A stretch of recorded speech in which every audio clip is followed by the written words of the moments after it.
Prime, podcast for curious mind. Halo teman KBR, selamat datang di Uang Bicara, menavigasi kamu supaya tetap cuan bareng saya, Puri Anindita. Lagi-lagi nih, AI bikin kontroversi. Kali ini soal tren generate gambar ala gaya animasi Ghibli menggunakan fitur dari ChatGPT. Ironisnya, animator sekaligus pencipta gaya Ghibli tersebut, Hayao Miyazaki, pernah nyebut bahwa tidak memberikan konsen atau izin ketika model animasinya di-generate oleh AI. Pertanyaan gedenya, gimana nih caranya seniman, pekerja kreatif, ilustrator melindungi karya mereka supaya nggak dicuri sama AI? Nah, langsung aja kita ngobrol sama Mbak Putih Karina Puar, biasa disapa Mbak Putih, ilustrator, penulis, dan content creator. Yuk kita ngobrol di Uang Bicara.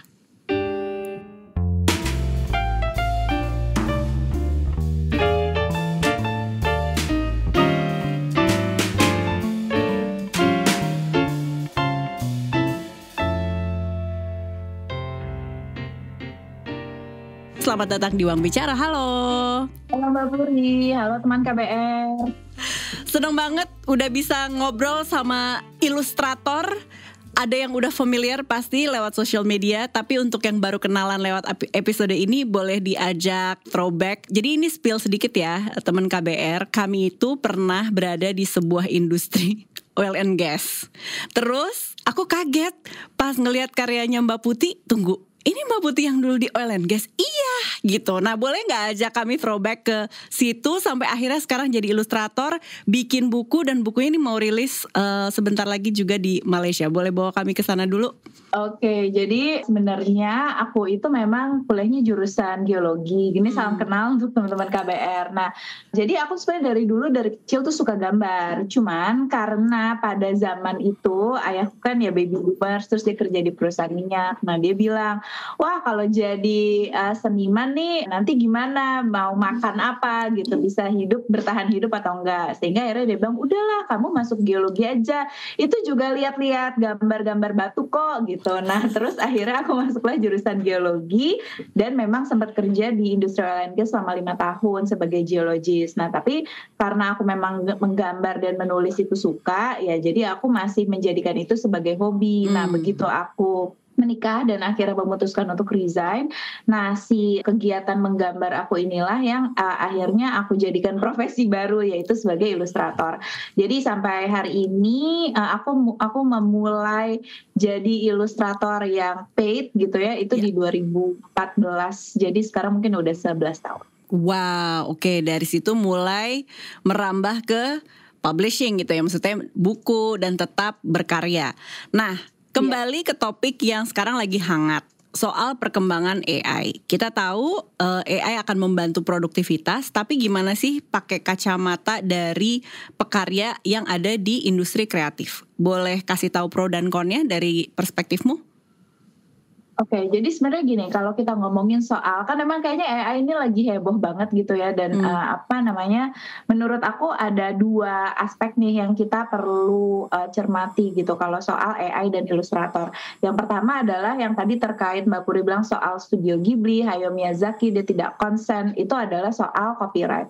Yang kedua adalah soal bagaimana penggunaan AI secara umum ini tuh juga bisa menjadi dalam tanda kutip ancaman untuk keberlangsungan kesejahteraan para pekerja industri kreatif sendiri, khususnya ilustrator. Tapi sebenarnya nggak cuma ilustrator aja Mbak, semua, bahkan kayak copywriter gitu ya, atau misalnya kalau kita tahu di sebuah rumah produksi komik gitu misalnya, itu tuh sebetulnya ada manusia-manusia yang dia khusus kerjaannya tuh ngewarnain doang atau ngegaris doang gitu. Nah, jadi dari sisi kesejahteraan bagaimana AI itu bisa jadi akan mereplace si pekerja seni ini gitu. Jadi ada 2 kacamata gitu. Aku pengen nge-highlight, kayaknya kan kita sudah menyoroti ini kalau nggak dijaga atau nggak ada regulasinya, copyright dan kesejahteraan gitu kan, termasuk ke profesinya. Tapi kita juga sering digaungkan kan bahwa AI itu akan membantu kamu loh, itu it's like a turbo boost button untuk apapun profesinya. Mungkin bisa disorot juga apa yang mungkin, dan itu positif ya. Aku mungkin dari copyright dulu ya. Mungkin kalau tadi kita ngomongin Ghibli ramai banget, dan aku termasuk yang sangat kontra gitu. Jadi sebenarnya kalau kita ngomongin soal copyright sendiri gitu, satu, orang tuh selalu bilang, tapi ini nggak ilegal kok gitu, ya kan? Tapi satu yang perlu dipahami adalah hukum itu akan selalu terlambat mengikuti teknologi gitu. Karena kan teknologi dulu yang ada, baru nanti kita lihat apa dampaknya, baru itu diregulasi. Jadi satu, kita nggak bisa bilang apakah, tapi kan gue nggak melanggar hukum, memang tidak. Tapi apakah etis atau tidak. Nah yang kedua, yang kadang-kadang orang yang di luar pekerja seni itu suka lupa adalah bahwa sebenarnya art style itu adalah our identity. Especially ketika dia sudah nama besar seperti Hayao Miyazaki. Orang suka gini, misalnya nih ya, misalnya ada satu sosok politisi gitu, misalnya katakanlah Pak Jokowi, kan dia kan punya gerak-gerik, dia punya values, dia punya persona,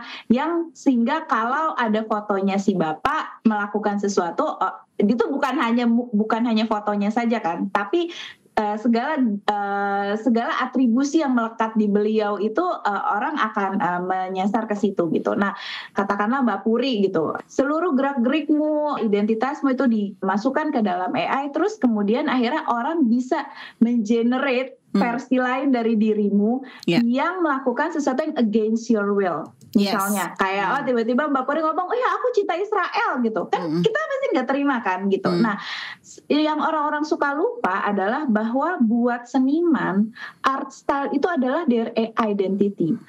Sampai bisa dibuat AI gen di dalam dataset, itu artinya seorang seniman itu sudah melakukan proses yang panjang dan konsistensi dalam menyuarakan values mereka, keresahan mereka, berbagai pesan yang ingin mereka sampaikan.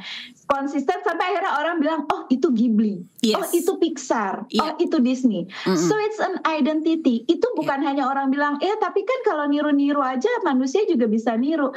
It's not a matter of that gitu. Nah, dan aku cukup keras karena aku salah satu penggemar studio Ghibli dan aku kayak memang mengikuti film-filmnya. Aku tahu benar bahwa stance-nya Hayao Miyazaki itu adalah dia sangat pro environment dan dia itu sebenarnya sangat anti kapitalisme. Dia selalu banyak memasukkan unsur-unsur kayak materialisme, betapa orang manusia tuh sangat serakah gitu. Dan menurut aku ketika karyanya dia itu dimasukkan ke dalam dataset, terus kemudian dikapitalisasi untuk kemudian itu kita bayarkan ke si OpenAI untuk bisa generate si gambar-gambar Ghibli itu. Itu tuh aku yakin against his will. Menurut aku sebagai fans tuh kita bisa lihat bahwa nih orang kalau ditanya dia pasti nggak akan konsen. Itu ibaratnya, bahkan waktu itu aku sempat lihat arminya Israel generate gambar Ghibli. Kalau aku sih jadi Hayao Miyazaki tuh aku stroke di tempat kali karena saking bencinya gitu.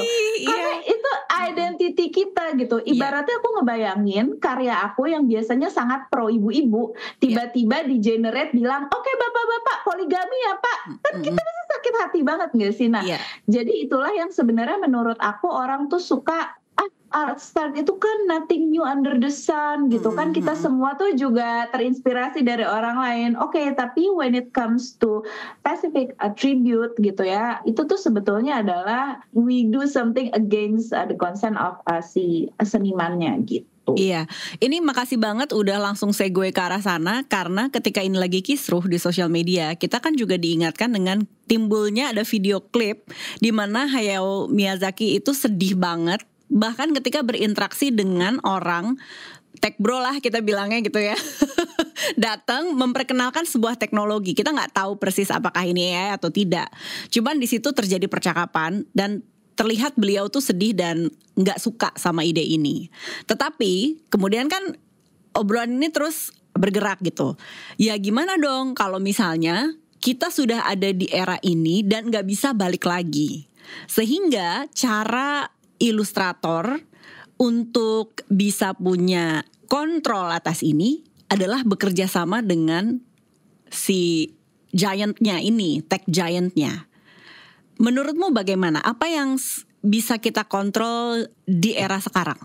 Menurut aku sih so far belum ada solusi yang bisa membuat sisi ilustrator happy ya. Makanya kita tuh kesannya tuh aku ngerasa kayak nih ilustrator nih dan banyak tech bro yang bilang bahwa lo tuh takut tergantikan aja sama mesin gitu. Mungkin di satu sisi iya, karena kan kita harus mengakui bahwa nggak semua orang itu ada di level Hayao Miyazaki toh. Dia kan kayak udah super terkenal kan. Yes. Tapi kan ada juga yang kayak tadi aku bilang, mungkin dia bekerja sebagai line artist atau apa. Nah itu kan juga memang sebetulnya sangat terancam. Nah aku pribadi merasa belum ada tawaran yang bisa membuat happy gitu. Karena misalnya ada yang bilang, oh enggak usah takut, ini akan memboost productivity. Tapi sekarang Mbak Puri ngerasa gak sih konten dari 100 konten berapa konten sih yang bisa kamu konsumsi gitu? Ya gak sih? Apakah kita tuh jadi kayak sebagai ilustrator ya gak apa-apa. Dari kalau biasa sehari bikin 5 halaman lu bisa bikin 500 halaman dengan AI. Apakah itu yang dunia butuhkan? Apakah itu yang diinginkan oleh kita para ilustrator gitu? Nah jadi sebenarnya aku tuh selalu bilang bahwa AI itu suka digadang-gadang sebagai solusi, sebagai productivity boost gitu. Itu karena kita selalu melihatnya pakai lensa ekonomi, bahwa itu better. Tapi apakah iya better? Dan untuk siapa? Mungkin untuk para tech bros yang pengusaha AI sih iyalah ya better buat mereka gitu. Tapi apakah better untuk bahkan kita orang awam sebagai konsumen, kita kan sekarang udah ngerasa ya cepet banget bosen, cepet banget scrolling, terus brain rot. Terus udah gitu sekarang kalau dulu gitu ya kita masih nonton Doraemon tuh dia usianya panjang gitu, kita masih ingat film-film favorit kita gitu, bahkan kita masih bisa rewatch. Zaman sekarang berapa banyak yang karya yang bisa kita kenang gitu. Jadi kalau bisa dibilang apakah memang the more the merrier, itu sesuatu yang menurut aku kita sebagai manusia itu perlu revisit lagi sih gitu. Gak bisa hanya pakai kacamata para tech bros aja gitu. Iya, terima kasih udah kasih kayak perspektif lain lah dalam hal ini.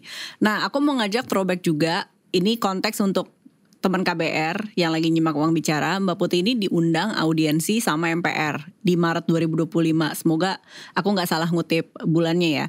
Lebih kepengen tahu sih konteksnya diundang itu apa. Mungkin saat ini pemerintah juga sedang menggodok sesuatu yang lebih melindungi copyright, kemudian apalagi memberikan ekosistem yang lebih sehat mungkin untuk pekerja kreatif dan ilustrator. Apa yang dibahas di sana? Nah sebenarnya kalau ngomongin soal dunia ilustrasi di luar AI ini juga menurut aku cukup rumit ya, bukan cukup rumit tapi rumit sekali gitu. Nah kebetulan kemarin konteksnya itu kami ilustrator diundang ke MPR untuk audiensi, intinya untuk bisa menyuarakan keluh kesah, karena dunia ilustrator itu kan juga macam-macam Mbak Puri. Ada yang misalnya dia komik, ada yang dia digital, ada yang bisnis modelnya tuh jualan merchandise, ada yang berkolaborasi sama brand, intinya macam-macam, dan masalah yang dialami pun macam-macam gitu. Jadi yang dibahas itu mulai dari soal bahwa jadi ilustrator itu kayak gak diakui negara, kita mau nge-apply visa susah banget karena kita freelance, kita gak punya lembaga yang menaungi kita gitu, misalnya itu salah satunya gitu. Terus ada juga yang ngomong soal betapa rumitnya kita harus administrasi pajak dan segala macam. Nah, dan seperti tidak ada bantuan atau dukungan dari pemerintah untuk bisa si ekosistem ini berkembang. Menurut aku salah satu poin yang penting disampaikan oleh Mas Faza, kreatornya Juki, itu dia bilang gitu, sebenarnya kalau kita sebagai negara itu mau berpikir panjang dan mau membuat sesuatu itu sustainable, kita tuh perlu membuat peta jalan dari industri kreatif ini sendiri gitu. Kita kan kalau misalnya kita selalu lihat, Korea tuh keren banget ya gitu, karena mereka itu hasil dari puluhan tahun konsisten mendukung seluruh ekosistem mulai dari pekerja kreatifnya sampai konsumennya untuk bisa sampai K-pop tuh seperti sekarang gitu. Nah, kalau kita tuh nanti ada background, nanti ganti presiden, ganti lagi, nanti bubar. Jadi seperti nggak ada peta jalan. Kayak itu salah satu hal yang jadi catatan penting sih. Ini keluar dikit dari AI. Nah tapi mungkin kalau sedikit berhubungan juga sama AI gitu. Nah menurut aku penting juga kita ngomongin si peta jalan ini. Kenapa misalnya kita bilang, kalau Jepang mereka pro aja tuh boleh gitu, karya-karya dimasukin dataset segala macam. Tapi mereka itu kan secara proteksi terhadap artisnya mereka udah ajak. Konsumennya tuh juga udah memahami bahwa karya ilustrasi tuh penting. ini tuh sesuatu yang gue harus bayar gitu. Mereka tuh udah siap, udah ada di level itu. Indonesia punya peta jalan juga belum, market belum siap gitu, dan kesejahteraan ilustrator juga masih morat-marit. Nah, adanya AI ini itu sebetulnya untuk ekosistem sebenarnya sangat mengancam, karena menurut aku kalau orang Indonesia secara market gitu ya, dibanding kita bilang, oh tapi ini gambar manusia tapi kamu bayar 1 juta ya enggak lah, mendingan gue generate aja di ChatGPT yang gratisan gitu, jadinya bahkan lebih bagus, lebih cepat, karena kita masih ada di level itu gitu. Secara market mungkin juga termasuk secara regulator gitu. Nah, jadi memang kayaknya lumayan banyak PR-nya, dan ya secara ekosistem sih lumayan banyak yang harus dipikirkan gitu. Nah, Mbak Putih, karena tadi makasih udah ngajak kita tahu bahwa PR-nya masih jauh banget. Kita tuh masih sangat muda ya industri ini di Indonesia. Jadi yang fondasi juga memang harus dilakuin. Nah, karena beberapa episode yang lalu aku ngobrol juga sama orang yang berjibaku di industri AI. Dia mengakui bahwa ini tuh gray area.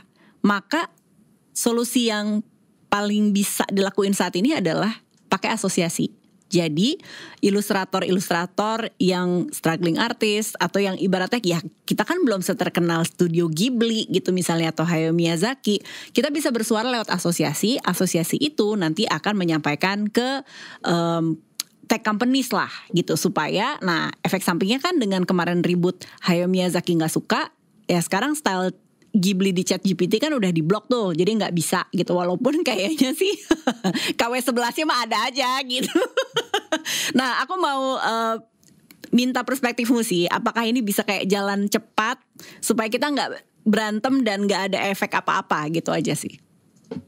Menurut aku berserikat tuh definitely sesuatu yang harus dilakukan gitu. Nah, aku sendiri tuh sampai saat ini nggak tergabung dalam asosiasi ilustrator apapun sih gitu, tapi ada memang yang kecil-kecil gitu, tapi mungkin belum bisa mengikat keseluruhan suara ilustrator atau pekerja kreatif di Indonesia.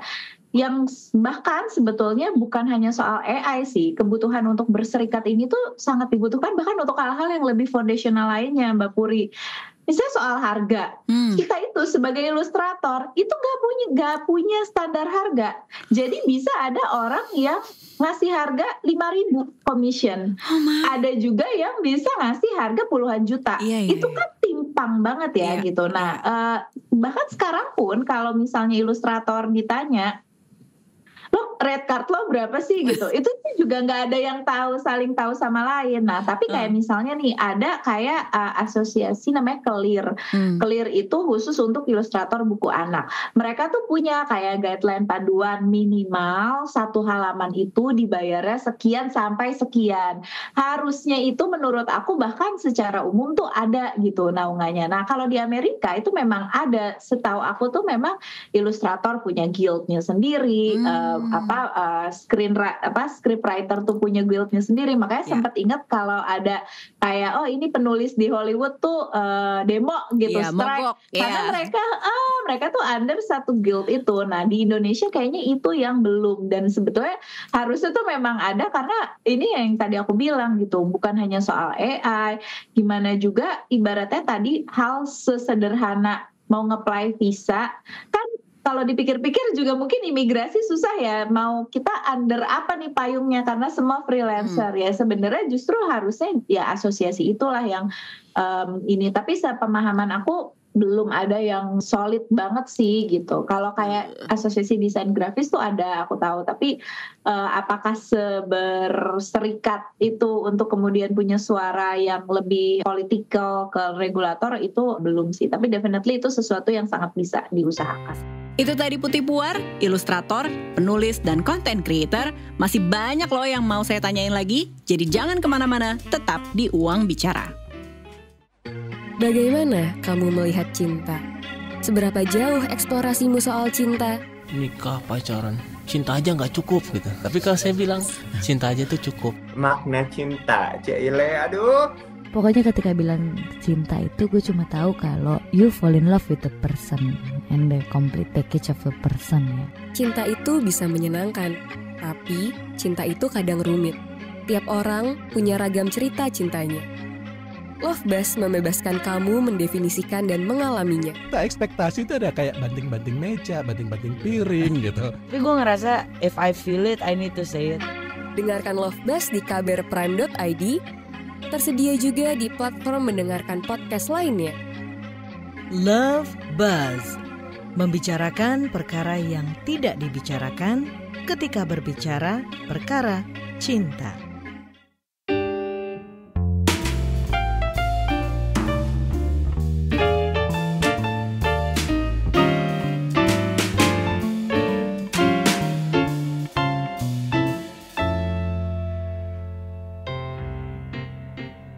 Kamu masih dengerin Uang Bicara, menavigasi kamu supaya tetap cuan bareng saya, Puri Anindita. Episode ini kita lagi ngobrolin kontroversi AI Ghibli bersama ilustrator dan juga penulis Putih Karina Puar alias Mbak Putih.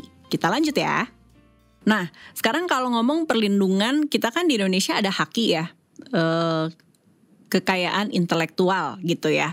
Bisa gak sih art style ini seenggaknya di Indonesia kita daftarkan? Jadi kita bisa klaim, ini tuh ala Putih. Jadi yang lain gak bisa. Mungkin nggak? Setahu aku nggak. Kenapa? Karena even di luar negeri pun itu tidak bisa dilakukan. Jadi yang bisa diklaim itu adalah misalnya karakter.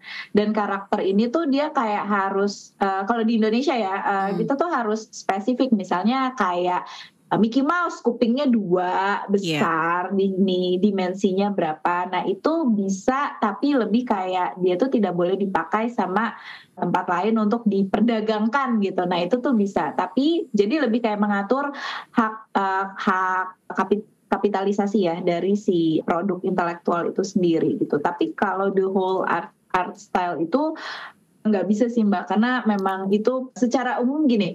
Jadi kalau kita balik ke teori, kenapa sih ada copyright gitu ya, kenapa ada hak cipta, itu sebetulnya di satu sisi untuk mendorong orang supaya dia memiliki hak ekonomi atas itu, supaya dia jadinya mau berkarya. Betul. Gitu. Nah tapi kalau si copyright ini terlalu kenceng, kayak ini nggak boleh, ini nanti mirip ini, itu juga jadi nantinya secara industri, secara kreativitas orang nggak berkembang.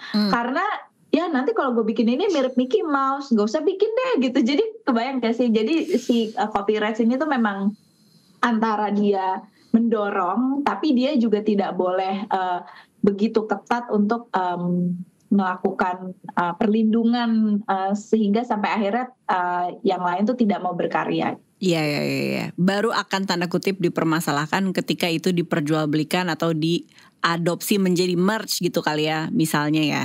Iya. Bener nggak ya? Kayak gitu ya.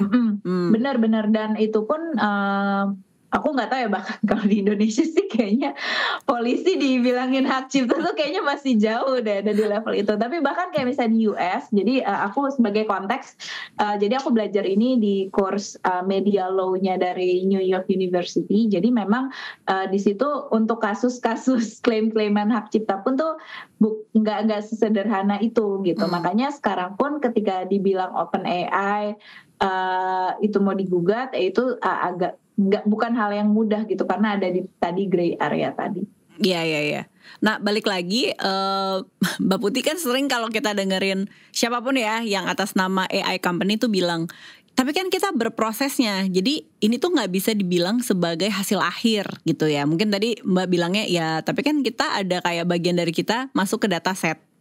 Itu boleh nggak sih dibilang aku nggak kasih konsen biar semua materi aku nggak masuk dataset? Mungkin nggak sih?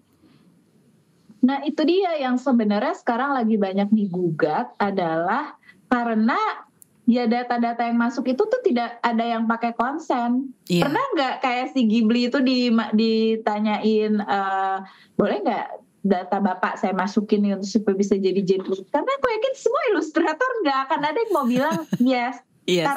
Nah cuman yang jadinya susah, yang aku kemarin juga kan aku sempat kayak diskusi gitu, akhirnya si AI ini tuh men-scrape semua data yang ada di internet. Jadi mungkin dia tuh nggak kayak langsung di feeding film Ghibli, tapi misalnya kayak ini ada berbagai macam petikan-petikan gambar, ini Ghibli itu seperti ini atau nah tapi itu juga tanpa konsen kan sebenarnya dia ada di internet itu kan mungkin kalau kita tanya boleh nggak Ghibli Pak saya taruh nih gambarnya di blog saya sebetulnya dia bilang nggak boleh juga kan tapi jadi itu udah is a big mess gitu kalau menurut aku dan sebenarnya sekarang itu kalau misalnya kita lihat beberapa waktu lalu aku sempat merhatiin ada yang bilang kayaknya lo harus mulai ngecekin settingannya Instagram karena di situ tuh nanti ada kayak settingan gambar lo boleh dipakai atau enggak ke dalam datasetnya Meta untuk mengenerate karya gitu. Jadi emang intinya si AI ini tuh juga sneaky gitu. Mereka juga kalau ditanya apakah boleh ngambil atau enggak, ya enggak, gue ngambil aja semua yang ada di internet. Tapi kan bukan kayak gitu ya gitu.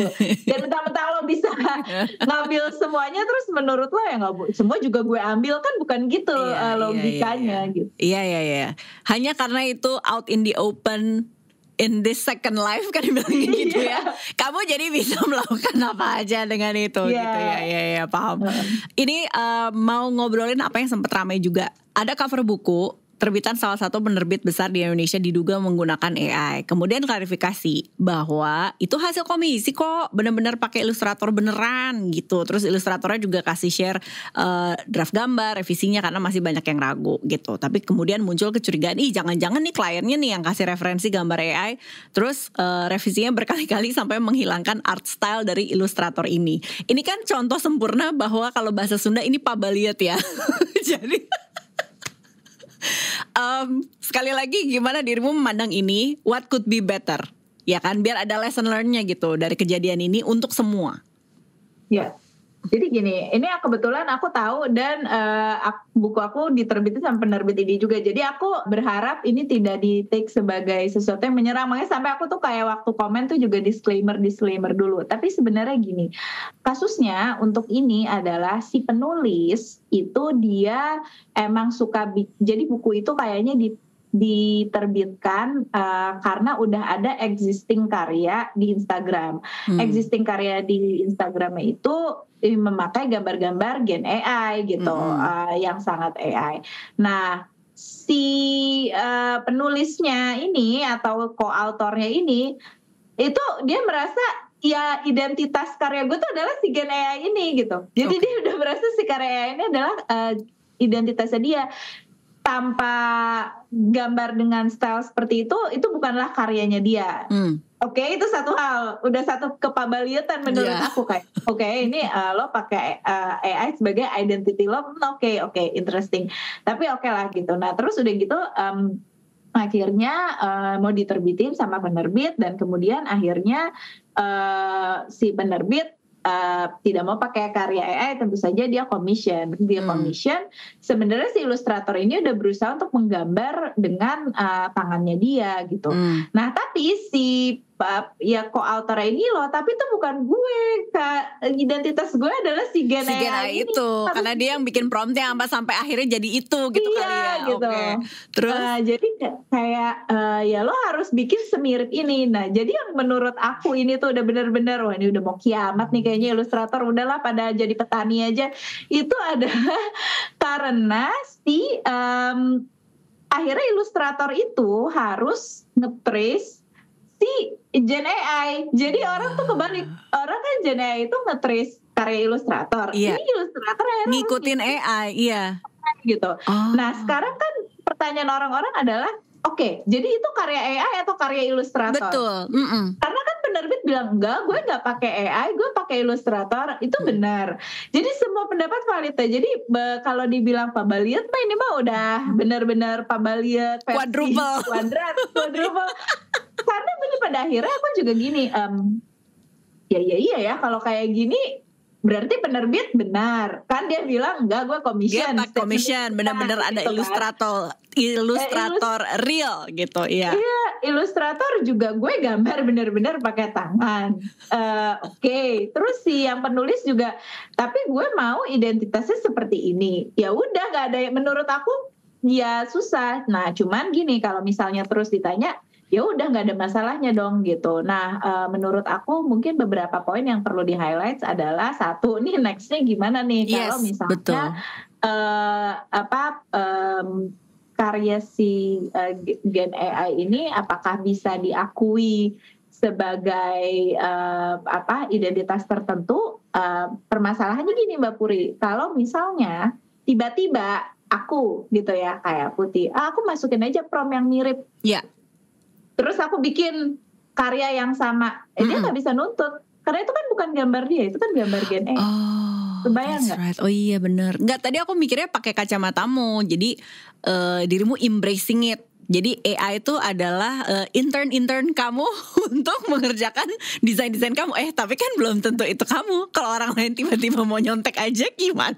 Iya kan kalau misal itu kan prompt yang gampang banget, itu prompt yang basic banget sih di karya itu kan. Iya. Jadi kalau misalnya nih aku bilang kayak aku bikin karya gitu, dia nggak bisa menuntut karena itu pada akhirnya tuh karya Gen AI milik semua orang gak sih gitu. Nah jadi itu sebenarnya menurut aku juga jadi sesuatu yang lebih ke untuk kreatornya gitu. Lo apakah tidak mau menggunakan sesuatu yang lo mau lindungi secara IP gitu. Itu take away menurut aku ya. Terus udah gitu yang kedua adalah sebenarnya kalau menurut aku sendiri dan mungkin kalau kita melihat ke depan gitu ya, ke depannya kalau kita hanya bergantung kepada si Gen AI yang seperti sekarang, orang kan lama-lama bosen ya, kan jadi nggak ada variasi gitu. Kalau misalnya kayak gitu kan berarti orang lama-lama sadar kalau karya pakai AI itu berarti karya orang nggak modal. Ya nggak sih? Karena kan berarti dia nggak bisa gambar, dia nggak mau nyuruh ngebayar orang untuk gambar. Nah, sebenarnya menurut aku ini tuh adalah kerugian jatuhnya di publisher, di penerbit. Kenapa? Karena karyanya dia, karya cover itu jadi dipandang sebagai sesuatu yang nggak modal, yang murahan kayak cover aja AI. Mungkin isinya juga yang nulis ChatGPT kali. Kan kita nggak, jadi itu kalau dari sisi ini ya bisnis ya kalau aku ngeliatnya gitu. Jadi ini catatan sebenarnya untuk penerbit yang akan menerbitkan karya-karya yang berselisihan dengan AI itu sendiri. Oke. Sebenarnya sih sama satu lagi, satu lagi, let's go. Jadi kalau menurut aku gini, kalau Picasso tuh pernah bilang kan, good artist copy, great artist steal gitu. Nah kenapa? Karena AI itu cuma bisa mengcopy, dia tuh tidak punya jiwa gitu. Nah jadi kalau menurut aku, kalau untuk teman-teman ilustrator sekarang tuh orang masih ini jajan karya AI ya gitu ya, karena karya kita bagus banget. Menurut aku justru inilah saat buat teman-teman ilustrator mengembrace kemanusiaannya. Manusia tuh bisa bikin salah, manusia tuh bisa berubah pikiran, manusia tuh bisa punya alternatif pemikiran yang macam-macam gitu. Jadi dan yang pasti manusia tuh berproses. Kita rekam aja proses berkarya kita gitu. Jadi kalau kita punya sketch yang itu nggak sempurna, simpen aja. Once nanti ada yang nanya, mana nih lo nih karya AI gitu. Kita bisa kasih lihat, enggak ini proses saya, ini cerita saya. Own your identity, own your story, know your message. Karena udah cuman bisa itu di saat semua orang lagi gempuran AI. Apa yang AI nggak bisa lakukan? Dia punya jiwa, punya identity, the real identity, then you should do it. Kalau menurut aku gitu. Mbak Putih, thank you banget. Tapi boleh nggak? Karena ini uang bicara. Jadi mau nanya angka nih, senyamannya aja. Jadi take us to karena ini kan rimba, kan deviasinya gede banget gitu. Ada yang 5.000 katanya per commission, ada yang bisa puluhan juta. Kalau ada orang baru mau mulai tapi dia tuh mulai tuh secara profesional, tapi dia punya background pendidikan. Misalnya dia lulusan DKV lah gitu, terus dia mau, aku mau develop IP aku sendiri, mau lebih serius menjadikan ini full time gig aku gitu. Harus ngapain dengan rate berapa? Gitu deh aku tanyanya. Kalau menurut aku, karena siap-siap aja, siap-siap menderita. Karena kalau misalnya, jadi yang menurut aku cara ngambil baseline yang gampang tuh adalah yang aku tahu kita udah punya standardize itu tadi. Si clear itu tadi. Buku anak. Buku anak. Dan di luar negeri itu juga dia udah punya standar yang lumayan transparan nih soal buku anak. Itu kalau di kita itu mungkin range-nya satu spread halaman itu misalnya 1 juta sampai berapa ratus, mungkin range-nya 250.000 sampai 1,5 juta lah, aku lupa gitu ya. Nah kalau di luar negeri itu bisa 10 kali lipatnya. Di luar negeri itu berarti the Western world, Europe, Amerika world, gitu ya.